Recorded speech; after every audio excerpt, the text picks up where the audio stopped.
The Standard & Poor's 500 index closed at its highest level of the year Friday, March 11th, and above its 200-day moving average for the first time since December 30th. It's hard to believe that just a month ago, the mood was grim, with fears over China's slowing growth and falling prices, undermining investor confidence.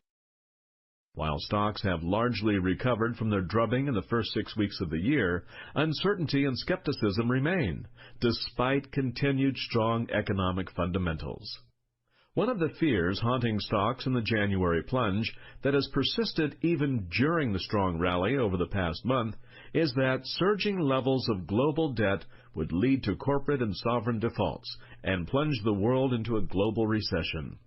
That frightening scenario is getting a lot of press and is likely to regain credibility if the market drops again anytime soon. But is there any truth to it? This article, published in the Wall Street Journal on February 29, 2016, would lead you to believe U.S. companies were setting themselves up for a debt hangover. According to the article, companies have been borrowing too much and rigging their earnings by repurchasing their own shares instead of spending on capital improvements.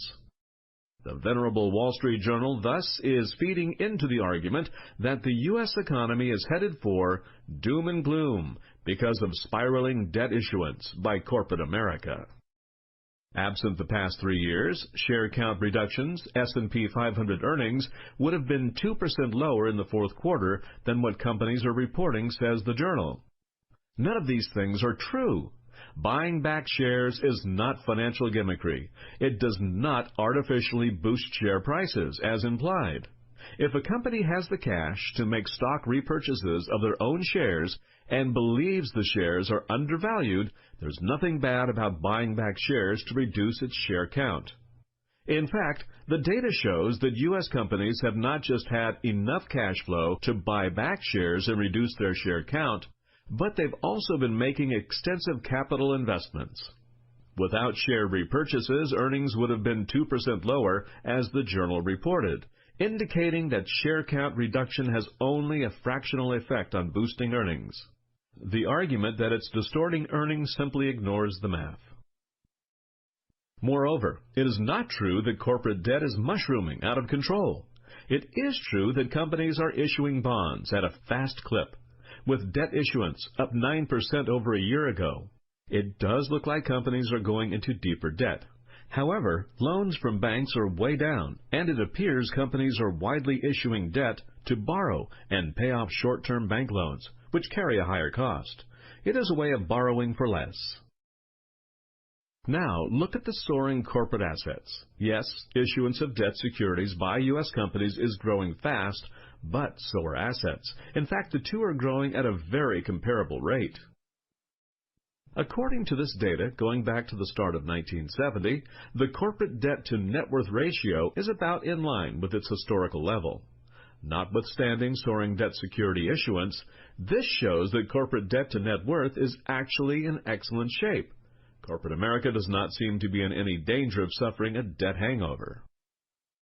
A debt checkup on corporate America shows that America is in the best shape it's seen in 3 decades in terms of covering its debt payments. This data from the U.S. Bureau of Economic Analysis shows corporate interest coverage is actually near a record high. Not only has corporate America been buying back shares, but it is also experiencing strong cash flows relative to its debt load since emerging from the Great Recession in 2009. Despite the persistent worry that corporate America could face another debt crisis, the evidence just isn't there. Despite stories like the one in the Wall Street Journal saying that corporate America is buying its shares back and, as a result, not investing enough in capital expenditures, the data shows that this is untrue. Corporate capital expenditures is growing faster than GDP. The assertions that American companies are not investing and that productivity will shrink are bogus, as shown in this chart. Capital expenditures in manufacturing structures, software research and development are all growing faster than the growth rate of the U.S. economy. The Standard & Poor 500 has had its ups and downs. Worries about corporate debt levels and whether companies are investing enough in capital improvements are just one of the concerns that have dogged investors in recent months.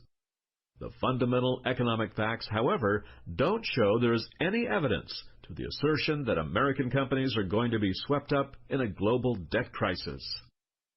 Just a month ago, investors were dumping shares amid talks of a possible U.S. recession, according to the Associated Press report after Friday's market close. The Standard & Poor's 500 index fell to an almost two-year low, but confidence has returned, as data has suggested the U.S. economy is strengthening. The S&P 500 is up now, nearly 11% from February, AP reported, and the S&P 500 gained 32.62 points, or 1.6% on Friday, March 11th, to close at 2,022.19.